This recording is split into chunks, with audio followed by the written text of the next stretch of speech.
Bonjour à tous, quelle joie de vous accueillir à ce cœur à cœur avec un invité tout spécial. Aujourd'hui, pasteur Benjamin Peterschmidt, qui est bien sûr le fils du pasteur Samuel Peterschmidt et le petit-fils de Papa Jean Peterschmidt. Et Benjamin va nous raconter que c'est même 5 générations de Peterschmidt et l'Église Porte Ouverte, qui est une église formidable pour tous ceux qui n'ont pas eu le privilège encore de visiter l'Église Porte Ouverte. Je vous invite à aller en ligne voir l'Église Porte Ouverte de Mulhouse. Vous allez être bénis par tout ce qui prend place. C'est une des grandes églises de France, une des églises les plus impactantes de la France, mais pas seulement pour la France, mais pour toute la francophonie. Et Benjamin est un pasteur avec son papa et avec sa sœur. C'est avec toute une équipe extraordinaire, non seulement pour l'Église, mais Dieu se sert d'eux pour toutes sortes de rassemblements. J'ai eu le privilège d'aller apporter la parole à un rassemblement de jeunes. Je rencontre avec plus de 2000 jeunes adultes. Moment divin, formidable. Benjamin est un pasteur, prédicateur. Il conduit en louange, adorateur, musicien, podcasteur, papa, époux. Alors, tout ça en même temps. Alors, on est tellement heureux d'avoir ce cœur à cœur avec lui. Et Benjamin, une des choses particulières, on parlait avant le podcast, il y a peu de modèles en francophonie où il y a toute cette dimension de plusieurs générations. Alors, toi, tu as grandi avec une famille qui est très, très unie, mais une famille dans le ministère avec ton père, ton grand-père. J'avais envie de te demander raconte-nous un peu comment toi, tu vis ça. Comment toi, tu as vécu ça, de grandir dans cette famille de ministère avec la Porte Ouverte? C'est une bonne question, Claude. Alors, moi, je te dirais que pour moi, c'est incroyable dans le sens où tu as le privilège de voir l'œuvre de Dieu au plus proche. Tu as le privilège de baigner aussi. Moi, j'avais un grand-père, on parle souvent de Papa Jean, mais c'était l'histoire. Moi, j'avais le privilège de revivre l'histoire. Parce qu'à chaque fois que je le voyais, je pouvais pas le voir en un quart d'heure, on avait le droit à 4-5 témoignages. Donc, des fois 4-5 fois le même en une semaine. Mais donc, tu revis cette histoire et t'en es baigné. Tu vois, moi, j'ai vu l'histoire de l'Église, etc. Le commencement, je l'ai pas connu, mais j'ai presque l'impression de l'avoir connu, parce que j'ai été baigné dedans. Donc il y a tout cet aspect-là, des hommes de foi extraordinaires, autant mon grand-père que mon père, ces témoignages qui étaient là, où tu les as vus de près, tu as vu des malades être guéris chez toi à la maison. Un jour, il y avait une dame qui était en béquille, elle ne pouvait plus marcher, elle est repartie de chez nous, elle remarchait. Et donc on a vu ça. Et à côté de ça, tu as aussi tout le poids de l'Église qui reste toujours pas loin de la famille.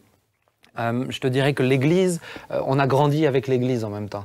Les endroits où je me suis blessé, même pour devoir aller à l'hôpital, mon frère s'est cassé une jambe, moi je me suis cassé un bras. C'était dans les églises, toujours. Tu vois, donc il y a toujours eu cette bénédiction et en même temps ce poids pendant quand même un temps. Est-ce que tu as eu une période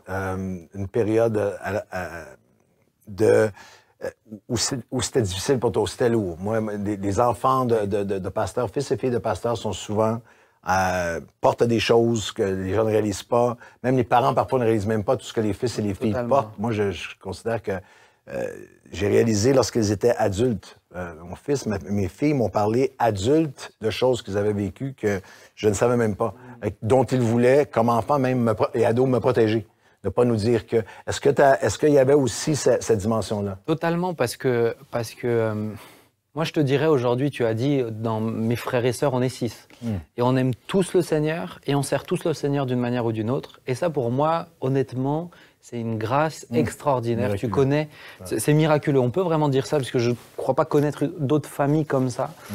Mais le fardeau reste là, et quand tu es enfant, il faut que tu le gères. T'as pas d'autre choix. Il y a une dimension de sacrifice chez un pasteur qui impacte automatiquement la famille, qui impacte l'épouse, mais qui impacte les enfants. La pression du regard des autres. Et là, quand on parle d'une église aussi comme la Porte Ouverte, il y a une pression un peu plus large aussi, je pense. Mais moi, je me rappelle, j'avais des copains à l'école du dimanche. Chez nous, on appelle ça les clubs d'enfance, c'est l'école du dimanche. Ils faisaient des bêtises. Nous, c'est non, t'as pas le droit, t'es le fils à ça. Donc, tu avais cette pression-là. Et en même temps, j'aimais Jésus très sincèrement. Mais j'ai eu pendant un temps Quand j'étais adolescent, j'aimais Jésus. J'ai été baptisé d'eau, j'avais 11 ans. J'ai été baptisé du Saint-Esprit, j'avais 10 ans. De vraies expériences. Mais j'ai eu un temps où j'ai été comme dégoûté de l'Église. J'ai saturé. En fait, les chrétiens, quand j'étais jeune, hein, pendant un temps, quelques temps, les chrétiens, j'en pouvais plus. Pour moi, c'était des voleurs de papa. Et j'ai fait une pause et j'ai pris du temps seul à seul avec Dieu pendant plusieurs mois. Je crois, de mémoire, c'était 6 mois. Je venais plus à l'église, ça a été dur pour mon père, mais ça a été bénéfique pour moi au final. Et ensuite, petit à petit, quand tu te construis, pour moi, j'ai dû aussi gérer autre chose qui est beaucoup plus intime. Mais maintenant, j'en parle librement. C'est mon rapport à mon père, entre le pasteur et le père. Parce que moi, j'avais un papa, et on en parle ouvertement maintenant, mais j'avais un papa qui se donnait beaucoup pour l'Église et qui se déplaçait beaucoup. Donc, il était en déplacement, voyageait énormément pour il voyageait énormément. Et donc, il y avait un vrai manque paternel aussi. Et j'ai eu besoin, et je dirais plutôt le Seigneur m'a guéri de ça. Il y a eu un processus vraiment sur plusieurs années, étape après étape. Aujourd'hui, je peux collaborer avec lui parce que toutes ces choses ont été réglées. Sinon, il y avait pendant un temps tellement ce manque paternel que la parole de Samuel, c'était presque la parole d'évangile. Ça, il l'a jamais entendu le prononcer comme ça. Donc, s'il écoute ce podcast, tu vois, je ne sais pas s'il m'en reparlera. Mais c'était ça. Et j'ai eu besoin de régler ça parce que comment tu veux devenir un homme si tu ne te construis que dans l'ombre de ton père? Et aujourd'hui, c'est un rapport de père à fils, d'homme à homme et de ministère à ministère. Et ça, pour moi, honnêtement, c'est extraordinaire. Mais ça a pris du temps et ça a demandé de mettre des mots. Ça a demandé d'accepter qu'il y a eu des blessures. Ça a demandé de pardonner et ça a demandé de prendre du temps pour parler aussi. Qu'est-ce que tu dirais? C'est tellement important, profond. Je pense que ça touche beaucoup de gens, ce que tu partages. Si tu avais à dire un mot d'encouragement sur le comment, pour tous ceux qui ont eu ce sentiment, qu'ils soient fils de pasteur ou leurs parents hyper impliqués ou tout ça, où il y a cette espèce de... Moi, mon fils m'a raconté des années plus tard qu'il jouait au hockey dans une aréna à Montréal. Et c'est un match où au hockey, il y a des moments... Et l'arbitre, en patin, a crié après lui sur le banc, qui est un chrétien de notre église, qui était l'arbitre, lui a crié comment un fils de pasteur peut-il faire quelque chose comme ça devant tous les joueurs. Là. Il est dans un match de hockey sur la glace à Montréal. Alors, il y a une espèce de pression complètement insensée qui est mise sur des jeunes, des enfants et tout. Juste une parole pour ceux qui l'ont vécu. Toi, c'est assez remarquable là, d'avoir réussi à en sortir, pas seulement pour « j'ai pardonné, on se tolère », mais vous travaillez. Moi, j'ai vu la connivence, le koinonia, la joie de servir ensemble. Alors, juste quelques pensées sur comment les aider à cheminer vers ce genre de guérison. Oui, je pense que ce qui est particulier chez moi aussi, c'est que tous les deux, on est dans le ministère. Là où mes frères et sœurs, c'était, à part Sarah maintenant, mais qui elle est dans une autre église, tous les deux, on est dans le ministère. Et peut-être juste pour que les gens comprennent comment Dieu m'a libéré, j'ai une petite anecdote. Un jour, je me déplaçais, j'étais invité dans une église. Et le pasteur, qui est le principal, me dit le samedi soir, demain matin, il y a le pasteur fondateur et il t'attend à l'entrée pour te saluer, etc. Donc je me réjouis. Et le pasteur fondateur me salue, un ancien, il me dit « Ah, mais c'est vous, Benjamin Peterschmidt, on est heureux. » Il dit « Ah, on aurait voulu avoir le père, mais bon, on a le fils. » Et tu vois, quand tu vis, très souvent, quand je me déplace, c'est le fils à Samuel, etc. Enfant, j'ai beaucoup souffert de ça pendant un temps. Parce que autant c'est une bénédiction, autant à un moment donné, tu as besoin d'exister par toi-même. Et je suis passé pendant 3 ans, j'ai commencé le ministère en Suisse, moi. Je commençais le ministère pas à la porte ouverte. Donc j'ai commencé à prêcher, me déplacer, exercer, prier pour les malades, voir les paroles de connaissance, toutes ces choses-là, en dehors. Et ça m'a fait beaucoup de bien parce que ça m'a donné confiance en moi. Et peut-être pour encourager nos amis qui passent par là, bien aimés, chers amis, que tu sois jeune ou pas jeune. J'ai vu des anciens, porter des choses 50 pendant des années. ans, mais c'est l'enfance le problème. Tu n'as pas besoin de porter le manteau de ton père ou de ta mère, parce que le manteau que Dieu t'a donné sur toi est très bien, il te va très bien. Tu n'as pas besoin du manteau de ton père pour faire ce que Dieu attend de toi. Et je pense qu'il y a 2 choses. Il y a et considérer peut-être l'enfant qui a été blessé. Parce que des fois, on l'ignore. On met beaucoup de sparadrap sur des souffrances de l'enfance. On dit, mais c'est rien, c'était enfant. Mais on ne réalise pas à quel point l'impact de ce qui s'est passé enfant impactent le psyché aujourd'hui, et les raisonnements aujourd'hui, et la foi aujourd'hui. Et quand tu prends ce temps par rapport avec ton petit enfant à l'intérieur de toi, et que tu lui dis que tu as souffert, je l'entends, on va régler ça. Déjà, ça va beaucoup mieux. Et ensuite, ça te permet d'aller un peu plus loin, c'est à t'accepter et à accepter ce que Dieu veut de toi. Moi, c'est particulier, ce que Dieu veut de moi, c'est très proche de ce que mon père a fait jusqu'à aujourd'hui. Mais je n'aurais jamais pu le supporter de manière spirituelle si je ne le faisais que pour plaire à mon père. Et j'ai dû avoir un moment d'opposition, et même de confrontation, parce qu'on est deux caractères aussi. Tu le connais, tu sais à quel point il peut être compliqué, hein, on va pas lui dire, mais non, je l'embête. Et toi, pas du tout. Toi, jamais, Claude, jamais. Je suis une crème. mais tu sais, tout ça, ça a été une vraie thérapie avec le Saint-Esprit. Et je pense que le meilleur conseil que je puisse donner, c'est arrêtez-vous, et au lieu juste de ressasser le passé, écoutez la souffrance, laissez-la sortir, et ensuite dites, Seigneur, moi j'ai fait une prière toute simple. Je m'aimais pas physiquement, je m'aimais pas, j'acceptais pas, j'avais besoin du manteau d'un autre. Je dis, Seigneur, fais que je me vois comme toi tu me vois. Wow. Physiquement, spirituellement, intellectuellement, je me trouvais pas assez intéressant. Vraiment, il y avait rien de bon chez moi. C'est lié à mon témoignage. J'avais des pensées de suicide, j'avais 7-8 ans. Tu sais, tu connais le mal-être. Mais quand j'ai commencé à avoir le regard de Dieu sur moi, j'ai commencé à dire, mais pourquoi je veux ressembler à quelqu'un d'autre? Je suis bien. Ouais. Aujourd'hui, tu nous regardes prêcher. Mon père et moi, on prêche pas pareil. Mais Dieu agit quand même. Ouais. On pense différemment aussi. Mais c'est ce qui donne de la richesse aussi. Il m'édifie, j'ose le croire que je lui fais du bien aussi. Tu as fait référence au mal-être. Ça fait partie de ton témoignage. Dieu l'a transformé, Dieu l'a tourné, comme Joseph a dit, ce qui était pour le mal a été tourné en bien. Mais parle-nous de ce que tu as vécu, les enjeux de santé mentale sont omniprésents, partout autour de nous. Et toi, ils sont aussi, pendant longtemps, assez tabous dans l'Église chrétienne. Alors, toi, tu en parles ouvertement. Moi, je te dis, au nom du corps de Christ, je t'en remercie. Parce que il y a plein de gens qui souffrent en silence, à qui on offre, comme tu disais, des solutions toutes faites, toutes bonbons, tout. Mais la réalité que tu as vécue, alors en tes propres mots, si tu nous racontais cette période-là qui était quand même extrêmement souffrante. Je l'explique comme ça. Et c'est d'autant plus déstabilisant parce que tu es dans la famille de pasteurs de père en fils, presque, tu sais. Y en a qui se transmettent des entreprises, tu as l'impression que ça se déverse. Je crois qu'il y a une bénédiction familiale. Et tu me permets juste cette parenthèse, mais des fois j'ai l'impression qu'on lutte contre les familles qui servent ensemble dans l'Église de Christ. Et je crois que c'est une bénédiction. Ouais. Je crois qu'il y a une belle bénédiction pour le corps de Christ. Pas juste pour cette famille, c'est pas des dynasties. Mais je crois qu'il y a une bénédiction qu'on retrouve bibliquement aussi. Absolument. Mais moi, j'avais des pensées de suicide dès l'âge de 7-8 ans. Tu sais, on a de la répartie, on a de la taquinerie, mais moi, j'ai subi beaucoup de moqueries étant enfant. Je suis quelqu'un qui est assez sensible. Et enfant, j'ai été diagnostiqué plus tard hypersensible.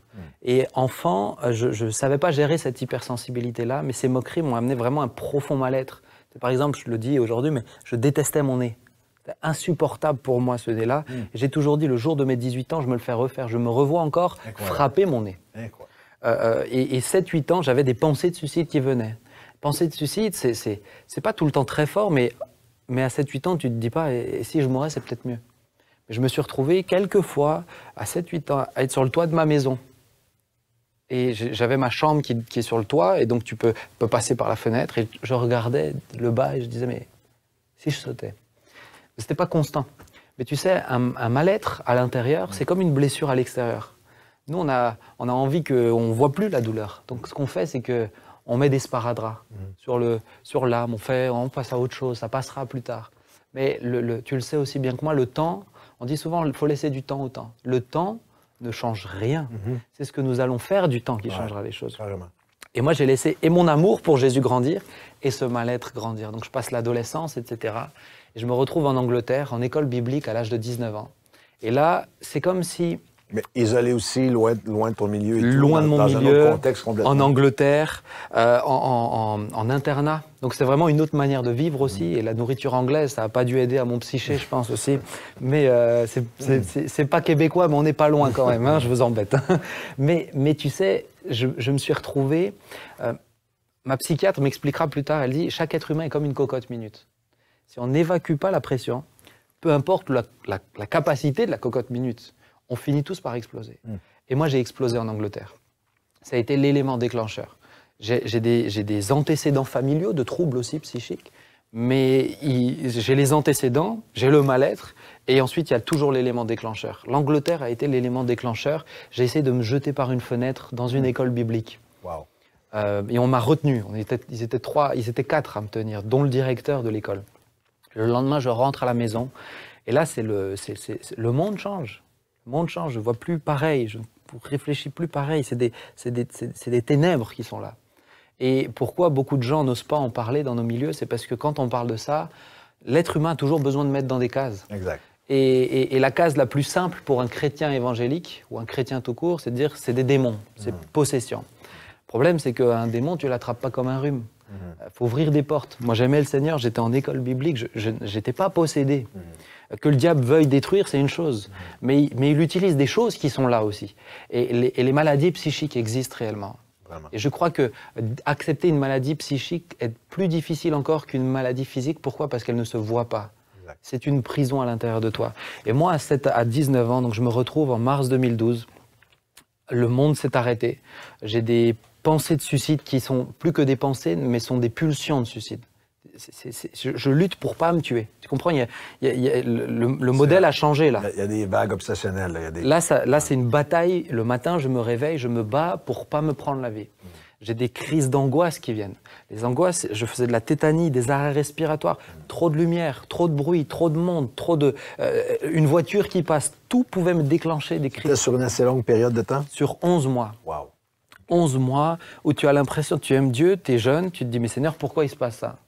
Et dans ce temps-là, j'ai commencé à avoir des hallucinations. D'abord, c'était des voix que j'entendais, et puis très vite, les hallucinations se sont aggravées. Les médecins le reconnaissent, c'est des degrés d'hallucination extrêmes. Ensuite, je voyais les gens comme je te vois toi. Et ensuite, sans aller trop dans les détails de ce que je voyais, parce que j'en parle jamais, mais il suffisait à la fin, il suffisait que je voyais du sang sur mes doigts. Je mettais mes doigts dans la bouche, j'avais le goût du sang dans la bouche. Et les médecins disent c'est possible, mais c'est extrême. Donc forcément, suite à ça, tu sais, ils essayent de faire en sorte que tu n'ailles pas dans des extrêmes. Donc ils te donnent des médicaments qui ne sont pas là pour te soigner, mais qui sont là pour apaiser un petit peu et garder ta tête hors de l'eau. Et je ne suis pas contre les médicaments. Je dis toujours, il vaut mieux avoir une bouée pour continuer à respirer que de se noyer. Pendant un temps, il vaut mieux ça. Et là, j'avais 12 à 13 pilules par jour. J'avais 9 médicaments par jour. J'avais 6 Valium, 9 Temesta, des doses énormes qui faisaient juste que ça me maintenait à peu près à flot, mais je ne pouvais rien faire. Pas lire la Bible, pas regarder même la télé, je n'arrivais pas à me concentrer, rien faire. Et là, tu es là, tu as 19 ans, tu aimes le Seigneur, tu te dis, mais Seigneur, qu'est-ce qui se passe? Qu'est-ce qui se passe? Et tu as l'impression que chaque jour qui passe, tu sais, tu as l'impression de toucher le fond, et tu te rends compte le lendemain que c'était un petit peu plus profond. Il y a eu des moments de plus en plus dramatiques, là. Il y avait des événements. À chaque fois, ça s'aggravait. Les angoisses étaient plus difficiles à gérer. Les pensées de suicide étaient de plus en plus violentes. Les hallucinations étaient de plus en plus horribles. Et j'étais devenu quelqu'un de dangereux. Ma famille n'osait pas dormir la nuit parce qu'ils avaient peur que je les tue la nuit. Aujourd'hui, j'en parle, mais réellement, je le dis, Dieu m'a protégé de faire des choses dans la folie irréparables. Irréparable. Dieu m'a gardé, Dieu m'a vraiment protégé pour moi et pour les autres. Et quelles ont été les étapes vers ta guérison? Parce que c'est un grand miracle. Il n'y a pas longtemps, on m'a parlé de ce témoignage, on m'a dit, mais qu'est-ce que tu as fait pour être guéri? Je dis, le problème, c'est que j'ai rien fait. Tu sais, on me dit, ah, mais à la fin, tu as eu plus de foi. Mais c'est pas vrai. Je croyais que Dieu était capable de faire quelque chose dès le jour où on m'a dit, il y a un problème. Et très tôt, je vais le dire quand même, très tôt, Dieu m'a donné un verset, Lamentation 3. Les bontés de l'Éternel ne sont pas épuisées, ses compassions ne sont pas à leur terme, elles se renouvellent chaque matin. Ouais. Et Dieu m'a fait lire le contexte. Jérémie dans Lamentation 3. Et pour moi, ça a été mais libérateur. Je connaissais ce verset, mais je ne me rappelais plus du contexte. Le contexte, et je vous encourage, chers amis, lisez les premiers versets. C'est « Tu as brisé mes dents contre des cailloux. Tu m'as enlevé la paix, je ne connais plus le bonheur. J'ai dit, ma force est perdue. Il a été pour moi comme un ours en embuscade, comme la cible pour ses flèches. » Et là, il s'adresse à Dieu. Jérémie fait un constat, et après, il prend une position. Il dit, voilà mon constat, je ne vais pas bien. Mais je prends une position, je continuerai de croire que les bontés de l'Éternel ne sont pas épuisées. Et c'est ce que j'ai fait. J'ai dit, Seigneur, je ne comprends pas, c'est dur, c'est terrible, j'ai l'impression que ma vie s'est arrêtée. Mais je continue de croire ça. Et ça, c'était au tout début. Et tu sais, des fois, on a réduit la foi à une parole de proclamation qui dit, bon, maintenant je l'ai fait, donc maintenant ça va aller mieux. Moi, ça a pris 11 mois. Et je me suis retrouvé, en décembre, je me suis retrouvé à faire 3 tentatives de suicide en une après-midi. Et je me suis retrouvé la dernière tentative de suicide, je me suis jeté de la voiture sur l'autoroute. Mon père roulait, j'ai ouvert la porte et j'ai sauté sur l'autoroute.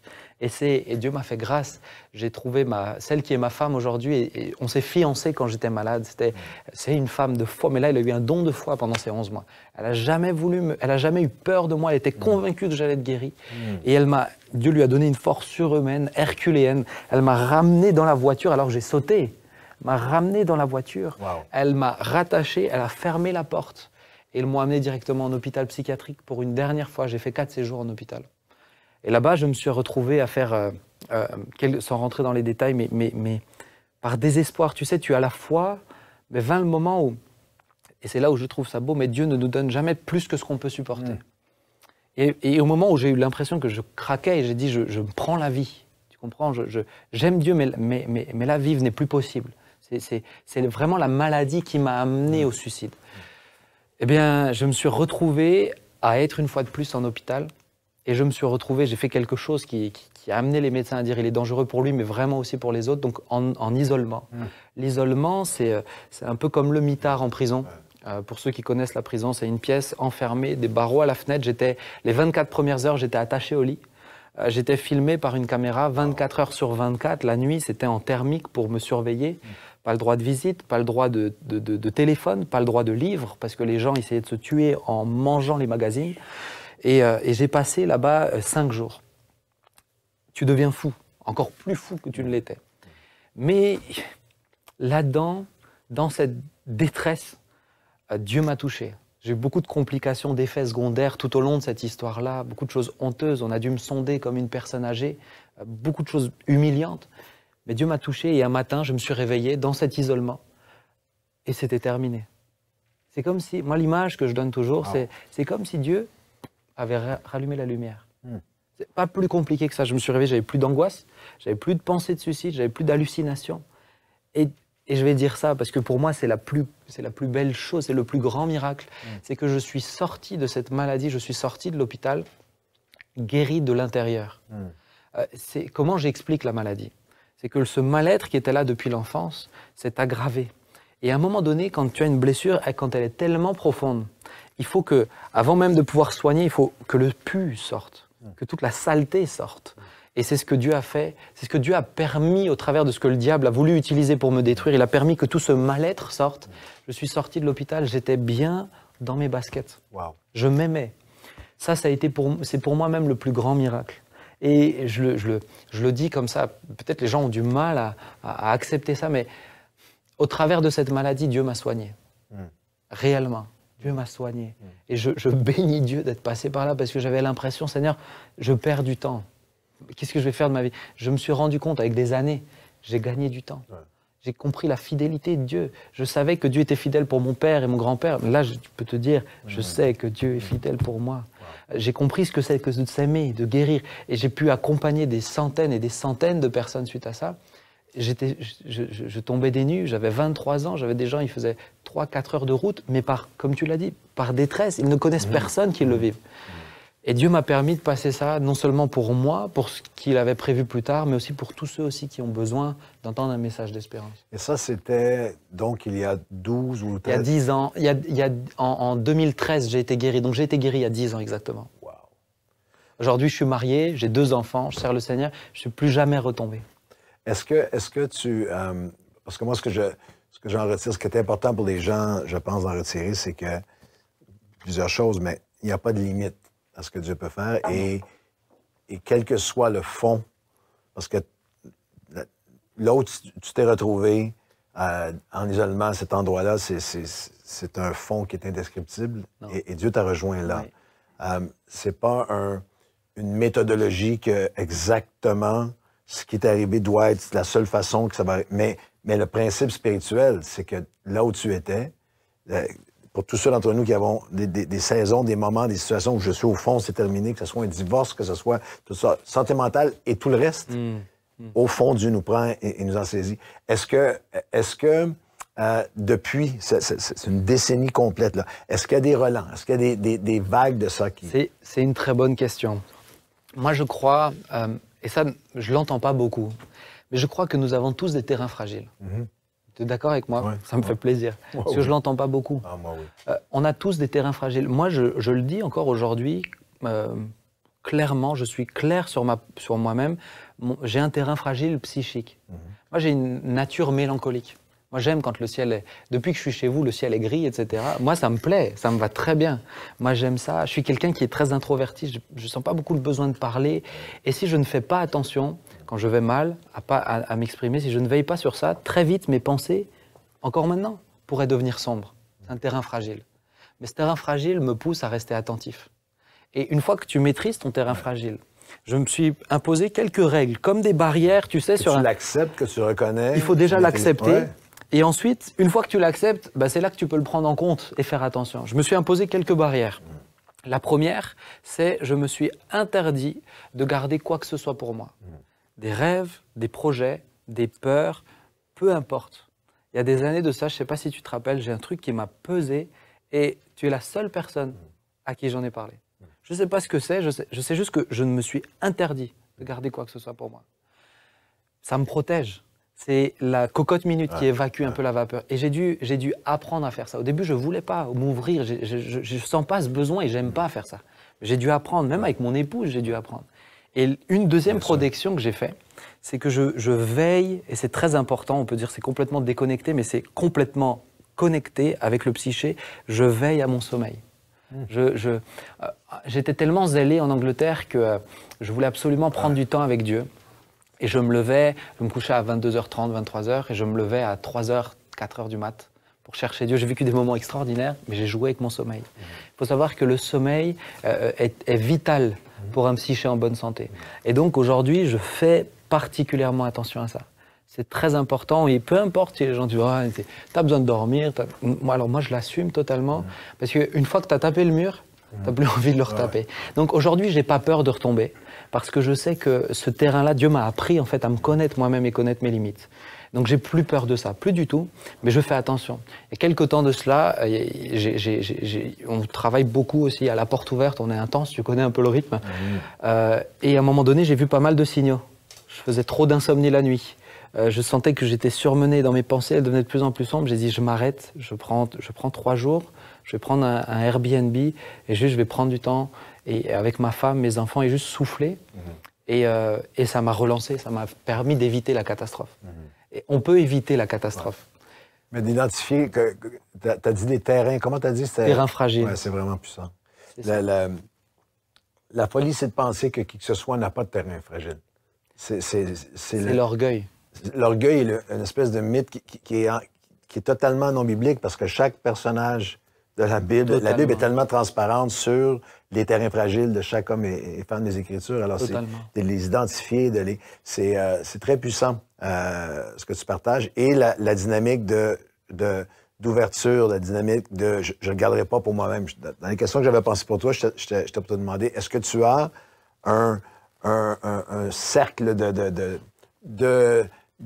et à ton épouse, ta famille, tout ça, mais de personnes à qui tu te sens vraiment, j'ai ce cercle-là à qui je peux. C'est pas facile dans le ministère non plus, à qui je peux m'ouvrir et vraiment là, avoir un Jonathan pour un David.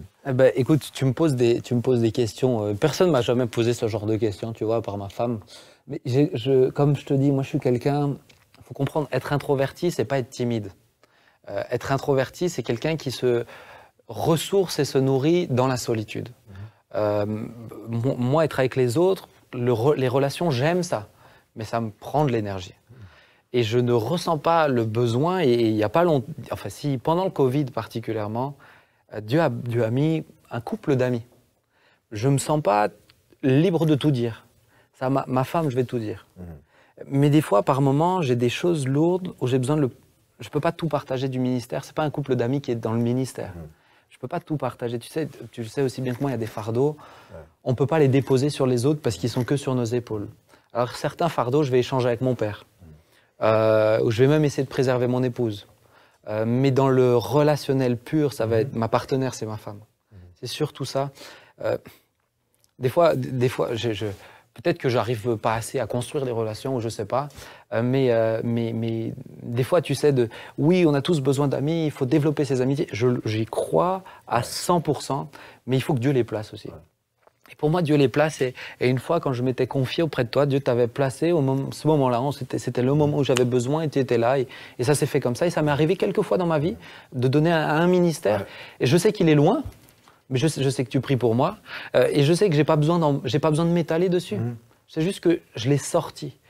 Mais sur l'échange, alors oui, ça m'arrive. Enfin, je te rassure, comme ce couple d'amis, je me confie. Mais je donne pas tout à je donne pas tout à une seule personne à part ma femme. Simplement le fait d'être conscient du besoin, et moi je te comprends totalement, et d'avoir différentes personnes pour différentes choses autour de moi. Moi je crois à ça beaucoup aussi. Ben, c'est ça. D'avoir vraiment un cercle pour différents aspects de nos vies. Parce que nous avons des ministères publics, les gens présument qu'on est très people, qu'on est très... moi, j'ai plusieurs des hommes de Dieu que j'ai rencontrés, même de grand impact, étaient fondamentalement des introvertis. Des personnes qui parce que si on y pense, pour prêcher, pour étudier, on passe des dizaines et dizaines d'heures seuls à préparer à ça. Moi, si tu veux m'assassiner, c'est le genre... je ne sais pas si vous dites ça en Europe, mais le 5 à 7, un peu public relations, là, si tu veux me rendre malade, c'est de me mettre dans un endroit où il faut juste papoter avec des gens. Et, je peux prêcher pour des années, mais ça me tue. Ça te prend plus d'énergie. Ça prend même plus d'énergie. Ah, mais ça me terrorise. Moi, je suis mal dans ce contexte-là. Je te comprends totalement. Foncièrement. On fait un moment de thérapie ensemble, moi et Benjamin. Tu as mentionné la COVID.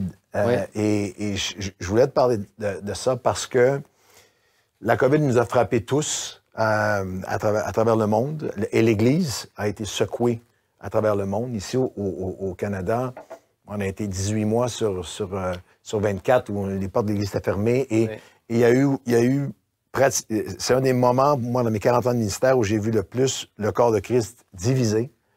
Sur les enjeux reliés au vaccin et tout ça. En fait, ton frère est devenu ton ennemi pendant une saison de temps, et des gens avec qui on était en relation depuis toujours et on se prenait dans les bras il y a 2 semaines. Oui, là, tout à coup, on est devenu... mais vous, à l'Église, à la Porte Ouverte à Mulhouse, vous l'avez vécu avec une intensité complètement à un autre niveau. Et pour ceux qui ne connaissent pas cette histoire, ce témoignage, partage-moi un peu. Peux-tu me partager ce qui a pris place? Moi, j'étais là, on essaie même de se tenir avec vous pendant cette période-là. Merci. Mais partage un peu parce que c'est vraiment une épreuve terrible et d'une manière, encore une fois, souveraine du Dieu qui l'a tourné. Peux-tu nous raconter le témoignage de ce qui a pris place? Écoute, nous, on était en semaine de jeûne, une semaine en février. Tu connais, des gens de partout viennent. Hein? Des gens de partout. De France, Afrique et autres. Et on met une semaine à part pour rencontrer le Seigneur. Et cette semaine-là... Février 2020. Février 2020, on avait vécu d'autant plus des choses extraordinaires. On avait une femme qui était paralysée, qui s'est remise à marcher. On a vécu souvent de choses extraordinaires, mais là, un miracle comme ça devant tout le monde, c'était magnifique. On ressort zélé. Et le mardi, je me rappelle très bien, moi j'étais déjà un peu fatigué, et on avait entendu parler de la Covid en Chine. Le mardi, je conduis la louange. Et là, je vois que l'église est vide. Et encore dans une blague avec une des choristes, je dis, oui, ça se trouve, la Covid est ici, dans une blague. Et en fait, on se rend compte là que la Covid est ici. Wow. Et tout le monde est malade. Tout le monde est malade. Moi, je perds le goût, l'odorat, tout ça. Donc, on se dit, bon, ça va. En fait, on se rend compte surtout que ça s'aggrave. Mon père tombe malade et les jours on contextualise que c'était avant les vaccins, avant tout. C'est la là, période la plus intense et ça n'existe pas. Ouais. Ça n'existe pas. Exact. Les gestes barrières n'existent pas. Exact. Alors qu'on était dans la semaine de jeûne février 2020, regarde, ça c'est le clin d'œil de Dieu, le président de France, Emmanuel Macron, était à 300 mètres, dans le quartier en face de chez nous. Jamais c'est arrivé de l'histoire de France que le président se déplace dans le quartier de Bourg-Villers, tu vois.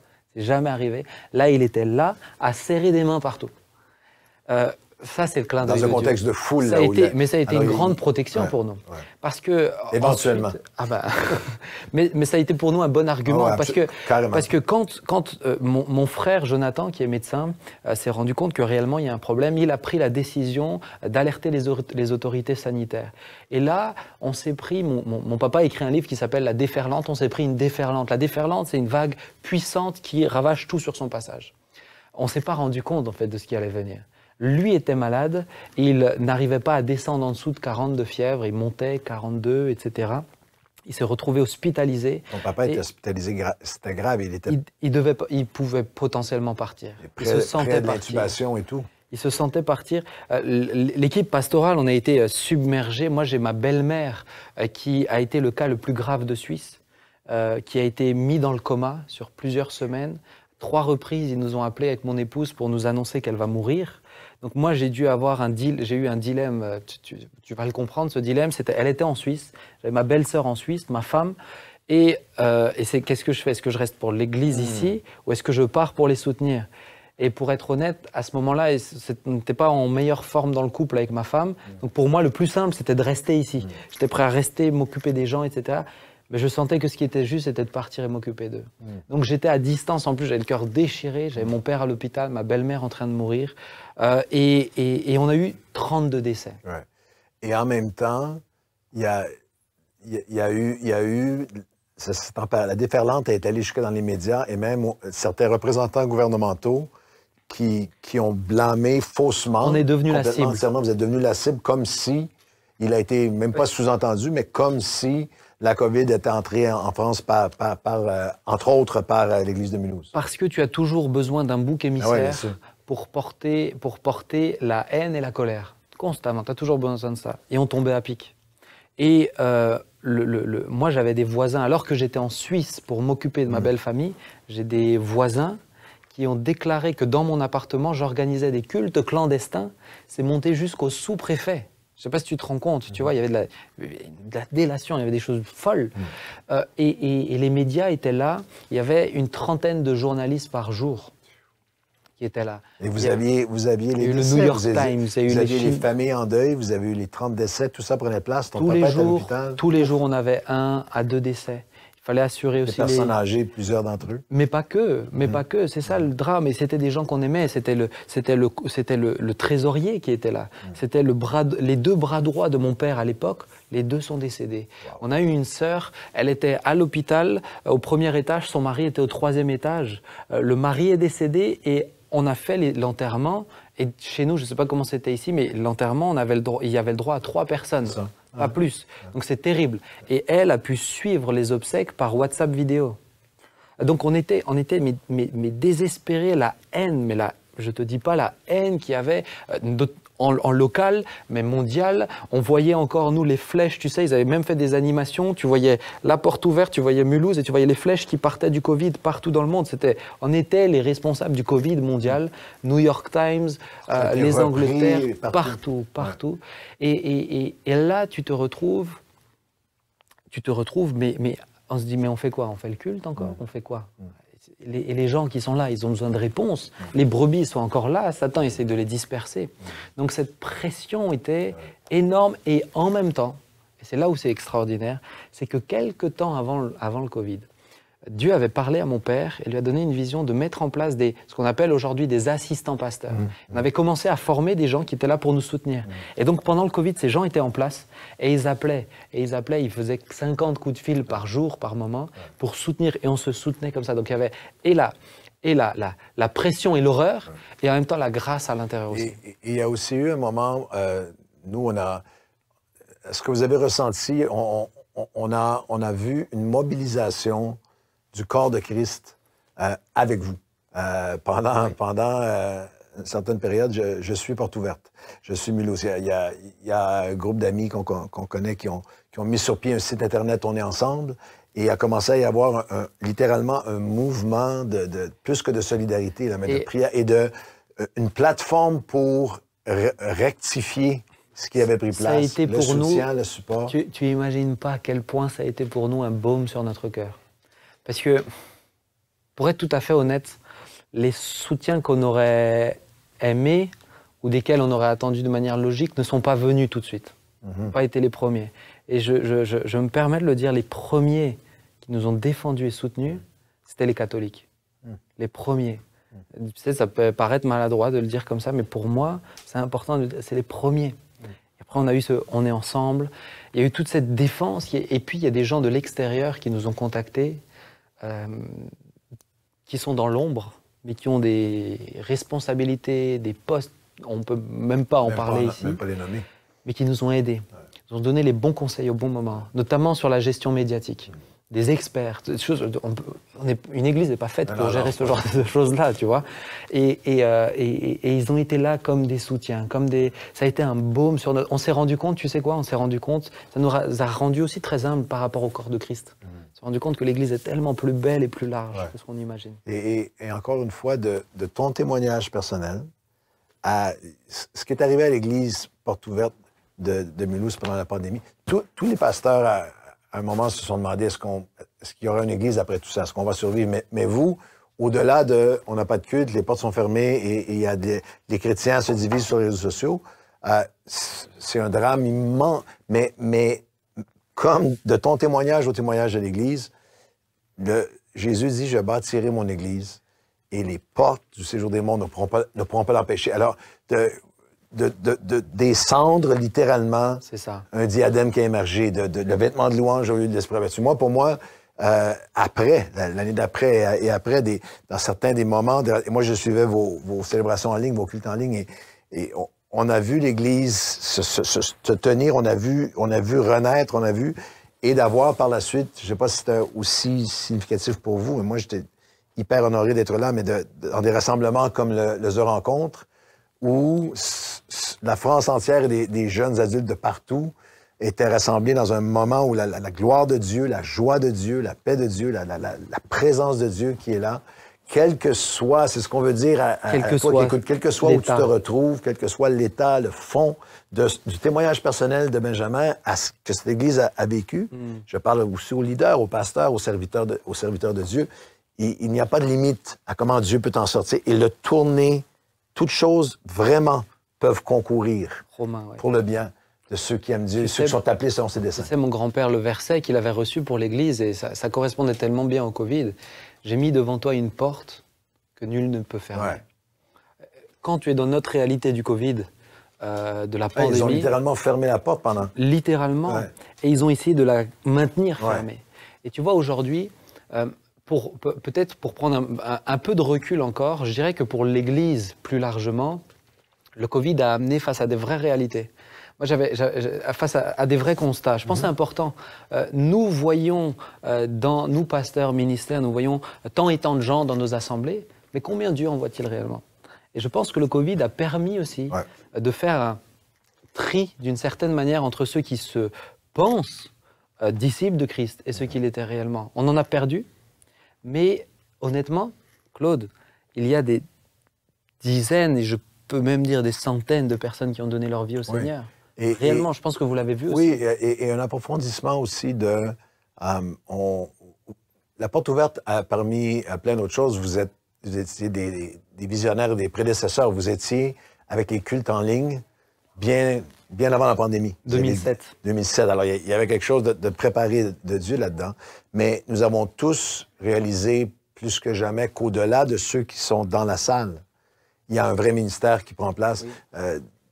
Nous, on avait 10 000 abonnés à la chaîne YouTube avant, on a 182 000 après, on avait 3 églises, on en a 8. Et la pandémie a littéralement été un propulseur d'une manière complètement paradoxale, mais un propulseur pour la moisson. Et je crois que ceux qui ont une oreille pour entendre aussi réalisent que, quel que soit ce qui sera fait dans l'avenir pour essayer de fermer l'Église, de fermer la porte ouverte, la parole que Dieu a donnée à ton grand-papa, la porte que Dieu ouvre, personne ne pourra la fermer. Et le ministère en ligne, parce que vous avez un nombre incroyable de gens qui suivent les cultes en ligne à travers la francophonie entière. Alors, il y a cette réalisation encore plus profonde au-delà de ceux qui sont là, il y a un véritable ministère et impact qui prend place. C'est ça. C'est ça. Et moi, je me rends compte que la Covid, en tout cas pour moi, a mis en perspective, est-ce que tout ce que nous faisons est réellement nécessaire? Je ne sais pas si c'était comme pour toi aussi, mais au moment où il y a eu le premier confinement, je me réveillais le matin, je disais, attends, mais j'ai rendez-vous de ça, de ça. Mon cerveau ne comprenait pas. On était tellement pris dans une dynamique. Et je crains que les églises occidentales, et pour moi c'est une belle leçon le Covid, ne doivent pas en tout cas reproduire tout ce qui était fait avant. Ils doivent être capables de questionner, Seigneur, est-ce vraiment ce que tu veux? Concentrer l'énergie sur l'essentiel. Il doit y avoir un avant et un après. La tragédie serait de gaspiller, de ne pas comprendre, de ne pas continuer à réfléchir à qu'est-ce que Dieu comment on va faire l'œuvre de Dieu. Le message est intact, mais comment on va faire l'œuvre de Dieu jusqu'à son retour. Travailler au relationnel, travailler pas juste à ce qui brille, travailler à ce cœur à cœur, ce un à un, que les gens s'aiment à nouveau, s'invitent à nouveau, ouvrent leur maison à nouveau. Pour moi, la vie, elle est là-dedans. Et le Covid, en tout cas, nous a permis de réaliser à quel point, quand on ne l'a pas, à quel point ça nous manque. Et tu sais, c'est comme quand tu sais que tu as toujours à boire pas trop loin, bon, bah ça va, tu ne te préoccupes pas de si tu vas boire. Mais quand tu es dans le désert et que tu n'as plus rien, je peux t'assurer que tu savoures chaque goutte. Benjamin, merci à toi. Formidable. Je me permets de te dire que je crois vraiment que le Seigneur, que tu fais partie d'une génération maintenant de jeunes leaders qui vont amener, qui vont conduire le corps de Christ dans cette prochaine saison jusqu'au retour de Jésus. Il t'a donné une portion très, très, très particulière. Tu es jeune en âge, mais il y a une grande sagesse. Il y a de la souffrance du passé et de tout à émerger. On apprend. Oui, il y a une sagesse et il y a vraiment une onction là, qui est sur toi. Alors, merci. Merci d'être avec nous aujourd'hui. Et merci à vous. Et j'encourage tout le monde. Toi, de l'autre côté de ton écran, quel que soit l'endroit où tu te trouves aujourd'hui, que le témoignage que tu viens d'entendre puisse te rappeler qu'il n'y a pas de limite à ce que Dieu peut faire. Et je veux aussi t'encourager très pratiquement, si tu ne connaissais pas l'Église à porte ouverte, va les rejoindre en ligne. Les célébrations sont tellement remplies d'onction du Saint-Esprit. Et il y a aussi plein d'autres ressources. Benjamin anime dis-moi le titre encore une fois. On s'y retrouve. On s'y retrouve, qui est une conversation à bâton rompu sur tous les sujets bibliques de la vie. Régime, minceur, tout ce que tu veux. J'ai même fait ça. Alors, je vais ça aller chercher. Du bien, Claude. Ouais, je vais chercher celui-là. Ce serait un grand besoin pour moi. Où on ressent cette connivence spirituelle multigénérationnelle. C'est très, très authentique. C'est comme un repas à la maison chez moi, vraiment. Et vous allez en être bénis. Alors, merci à tous et partagez, si vous êtes bénis par ce que vous voyez, partagez ce cœur à cœur avec tous vos contacts. À bientôt.